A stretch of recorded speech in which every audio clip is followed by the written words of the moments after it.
Goat's milk seems to be one of those items that you either love it or you hate it. It has a lot of health benefits. It's naturally homogenized, which means that the milk fats are dispersed throughout it, as opposed to separating the way that cow milk does if it hasn't been treated.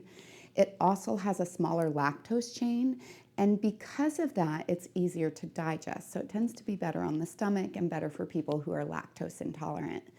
My little brother was actually allergic to cow milk when I was young, so we got goats and we had them the whole time that I was growing up, milked them morning and night, and we drank the milk.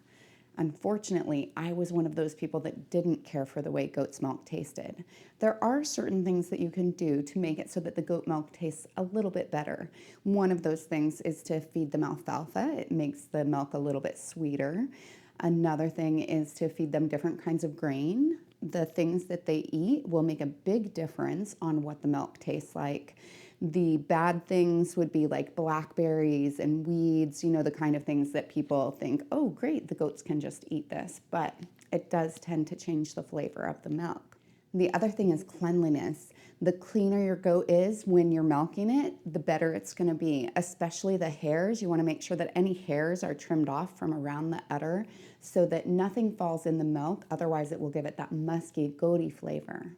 The next step would be to strain it well, cool it down quickly. You want to get it down to 45 degrees within 2 hours of milking, and that gives it the freshest, sweetest flavor that you can have. Now, there are still some times that there's just nothing you can do, and that goat milk is still going to taste goaty, or maybe you're buying it from someone else who doesn't know how to get it to have that nice flavor. So if that's the case, this is what I would do.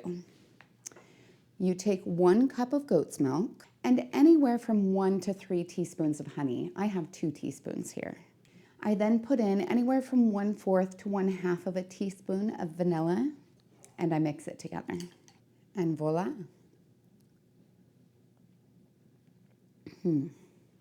Between the sweetness of the honey and then that little subtle flavor of the vanilla, it hides any bit of goatiness that could be in your milk.